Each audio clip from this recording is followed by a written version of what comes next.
ამინ. სახელითა მამისათა, დათისათა და სულისაცმინისათა. ჩვენთან არის ღმერთი. ერთმა დაგლოცოთ, დაკურთხოთ, გაგაძლიეროთ, გილოცავთ დღევანდელ დღეს, შეგეციოთ წმინდა დიდმოწამე ბარბარის ლოცვა-კურთხევა და დღევანდელ დღეს ყველა ხსენებული წმინდანის ლოცვა-კურთხევა და გაგაძლიეროთ.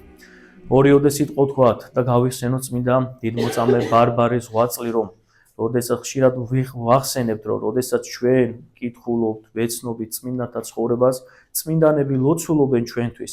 თან ამავდროულად ყველაზე მთავარი რაც არის, რომ რა უნდა ისწავლოს ამ დროს ადამიანმა, რომ წმინდანები ბაძავდნენ ქრისტეს და მოხვდნენ სათასასუფეველში. და როგორც პავლე მოციქული ამბობს შემდგომ, რომ მობაძავ ჩემ და იქნენ, ვითარცა მე ქრისტესა. ანუ ჩვენ უნდა ვბაძავდეთ წმინდანებს, იმიტომ რომ მათ ეს გზა განვლეს, გაიარეს ეს გზა და დამკვიდრდნენ უკვე მოზეიმე ეკლესიაში, რომელიც არის სათასასუფეველი უფალთან ყოფობის ადგილი. წმინდა ბარბარემ მეოთხე საუკუნეში ეწამა მაქსიმიანე გალერიუსის დროს ქრისტიანული სარწმუნოებისათვის. მამამისი იეროპოლელი მთავარი, დიდებული წარმართი გახდათ, რომელიც ადრე დაქვრივდება და ერთადერთი შვილი, ერთადერთი ასული დარჩება ბარბარე. მთელი რუდუნებით, მთელი გულით და სულით ძის მას. ძალიან უყვარს ბარბარე.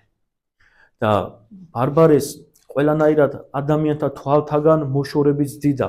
წარმოიდგინეთ, ცალკე კოშკს აუშენებს მას. ცალკე მერე ვიხილავთ, რომ ცალკე ესე რომ ვთქვათ, აბანოს მშენებლობასაც აწარმოებს. დღევანდელ დროს ეს რაღაც ჩვეულებრივი მდგომარეობა გონიათ, მაგრამ იმ დროისთვის კოშკის მშენებლობა, პირადი აბანოს მოწყობა ეს იყო უდიდესი ფუფუნების საგანი ადამიანისათვის და ბარბარეს არ აკლებს არანაირ ფუფუნებას მამამისი.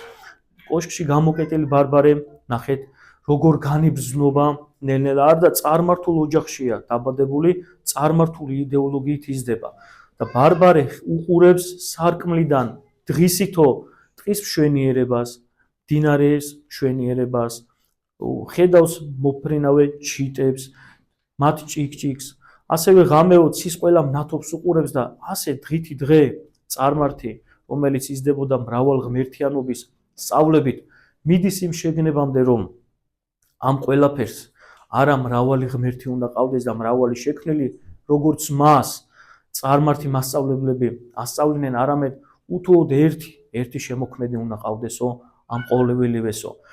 და როდესაც დადგება ის ჟამი, რომ ბარბარე უნდა დანიშნონ, ანუ გაათხოვონ, მრავალი მსურველი იყო მის სილამაზისა, მაგრამ მამამის განუცხადებს, რომ მამა, მე არ მინდა, იმიტომ რომ ეს სოფელი, ეს არასახმარად მიმიჩნევიესო მე.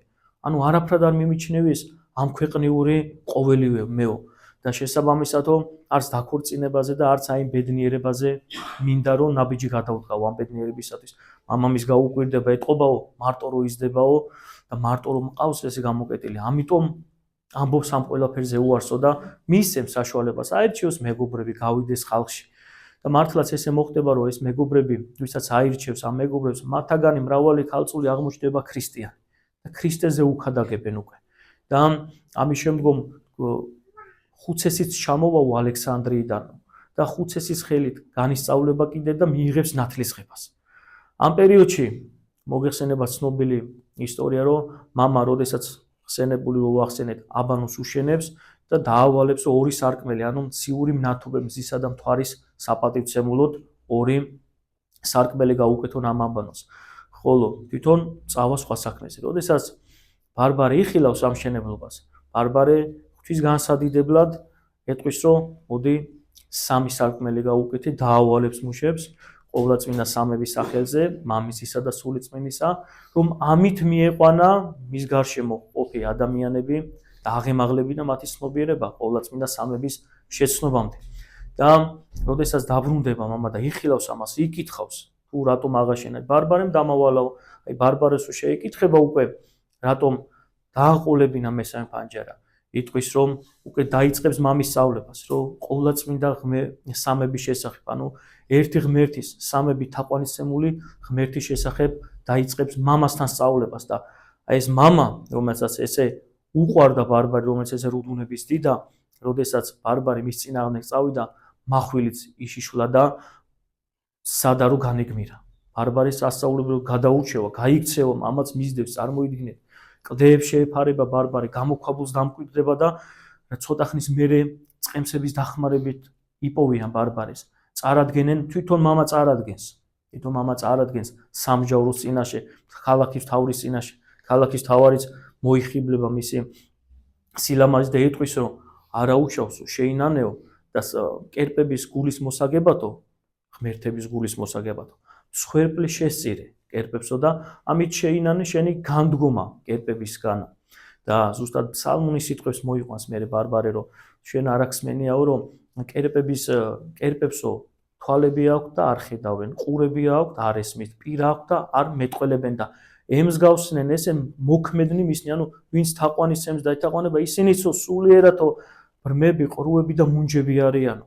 და ამით კიდე გულზე მოსული მთავარი, როდესაც ეს დაუპირისპირდება უკვე აი ეგ ბრძანებს ბარბარეს წამებას, ტანჯვას, უყურებს ბარბარეს ამ მდგომარეობას ხალხი და დღევანდელ დღეს ხსენებული იულიანაც უყურებდა ბარბარეს აი თავიდანვე ტანჯვა წამებას. ტანჯვა წამება არ ხდებოდა რამე დამოუკიდებლად. ეს ყველას უნდა ენახა, რომ ხალხს ესე რომ თქვა შეეშინებინა თვითონ იმიტომ აი ვინც განგვიდგება და ვინც კერპებს ზურგს აქცევს, ხო?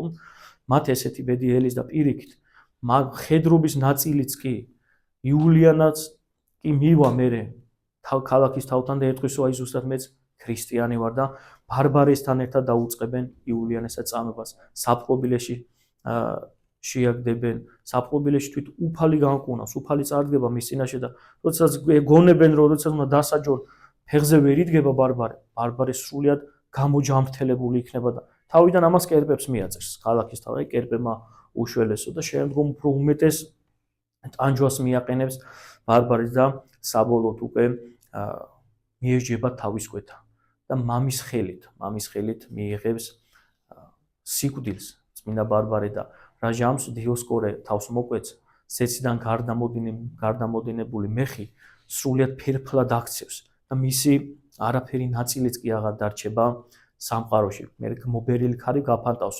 ასევე მარტიანე ქალაქის თავარი, რომელმაც მიიღო ამ უჯულოებაში მონაწილეობა, ისიც ზეციდან გადამოსული ცეცხლით იქნება დამწვარი. წარმოიდგინეთ ამ თავისი მძიმე საქციელის და გამო და წმინდა ბარბარის ნაწილებს კი უკვე შემდგომ პატივით დააკრძალავენ, შემდეგ კონსტანტინოპოლში გადაასვენებენ და შემდეგ უკვე მრავალ საქრისტიანოში იქნება გავრცელებული მისი წმინდა ნაწილები. შეგვეციოს წმინდა დიდმოწამე ბარბარე, გაგვაძლიეროს, გვაკურთხოს ყველაზე მთავარი, რასაც უნდა ევედრებოდეს ადამიანი წმინდანს, ეს არის ცხონებაში დახმარება, შეწევნა, შუამდგომლობა და რაც მთავარია, როგორც ვახსენეთ, ხო? მაგალითის მიღება წმინდანისა. წარმოიდგინე ბარბარეს ყველაფერი ქონდა, ყველაფერი გააჩნდა, ყველა ფუფუნება, რაც დღეს ჩვენც არ დაგვესიზმრება. იმ პერიოდისთვის ისეთი ფუფუნების საგნები იყო ეს ყველაფერი, მაგრამ ღმერთი არჩია. ჩვენ დღეს ხო ვამბობთ, რომ არავინ დაგვდევს ხმლით თუ ქრისტე უარყოფთ, მაგრამ ჩვენივე თავით უარყოფთ ქრისტეს, როდესაც არ ვესწრებით ცირვებს, არ ვეზიარებით, ანუ ქრისტეს ისა და ხორცე უარს რო ვამბობთ და ყველაზე მთავარი, ანუ თუ ამაში არ მონაწილეობთ, რა გამოდის? ანუ ცხონების გზაზე ცხონება გვინდა, მაგრამ საქმეებით არ გვინდა. ხო, არ არსებობს ადამიანს ვკითხოთ სამყაროში, რომ გინდა რომ გარდაიცვლები, გინდა თუ არა რომ სიკეთის ადგილას დამკვიდრე, ღმერთთან დამკვიდრე, მოუთხრო სხვანაირი სწავლება სამოთხეზე, ყველა გვეტყვის კი მინდა. ურწმუნო ადამიანიც იტყვის, რომ ეს უნდა, მაგრამ მეორე აი საქმეებით როგორ აღასრულებს ადამიანი ამას. ამასთან დაკავშირებით ესეთი პატარა სწავლება არის უდესი მამის არსენ დიდის ცხოვრებაში არის, რომ უფალი მას განუცხადებს სხვადასხვა საქმეებს, ადამიანთა საქმეებს. ანუ ადამიანებს ვისაც ცხონება უნდა და გადარჩენა უნდა, მაგრამ არ ცხოვრობენ თუ როგორ ანახებს ამ საქმეებს. და უფლის ანგელოზი დაანახებს ადამიანს, რომელიც შეშას აგროვებს, დიდ ძნელებად კრავს, მაგრამ ისე ძიმედ კრავს, რომ ამის აღება შეუძლებელია. მაგრამ იმის მაგივრად რომ მოაკლოს შეშა, უფრო მეცამატებს. მაგრამ რა თქმა უნდა, იმ ცირეს ვერ იღებს და უფრო დიდს ხო ვერ აიღებს. ეს ერთი საქმენი ადამიანის. მერე გავადაანახებს ფონებით ადამიანი, რომელსაც ჭიდან წყალს იღებს, მაგრამ ამ ჭიდან ამოღებულ წყალს ასხამს პატარა სათლში, ეს პატარა სათლი ივსება და ისევ ჭაში იღვრება წყალი. და მესამე მდგომარეობას ხედავს ადამიანისას, რომ ორი ადამიანი, რომელსაც ერთი მორი უჭირავს, ცდილობს რომ ეკლესიის კარში შევიდეს, მაგრამ წარმოიდგინე ერთი აქეთ და მეორე აქეთ. ორივე ესე მორით ვერ შეიტანს, ხო? და ესე ცდილობენ და ვერანაირად ვერ შედის. და ის ზუსტად საინტერესოა, როგორ განუმარტავს ანგელოზი ამ ადამიანთა მდგომარეობებს. ეს ორი ადამიანი, რომელიც ეს ერთ მორს ცდილობს რომ შეიტანოს ოღონდ არასწორად ეკლესიის კარში, ესენი არიანო ადამიანები, ვინც სულიერ ცხოვრებას ამპარტავნებით და არა მორჩილებით აღსრულებენ. ანუ უნდათო სულიერი ცხოვრება, მაგრამ ეს მათ ცხოვრებას თანდევს ამპარტავნება, პატივმოყვარეობა და ეს სულიერი ურჩობის მდგომარეობა. ესეთი ადამიანებიო, ანუ ვერ შევლენო ცათა სასუფეველში. მეორედ კიდე ერთი მდგომარეობა, ადამიანი, რომელიც წყლიდან იღებდა წყალს და აცხავდა მცირე სათბში და წყალი იღვრებოდა.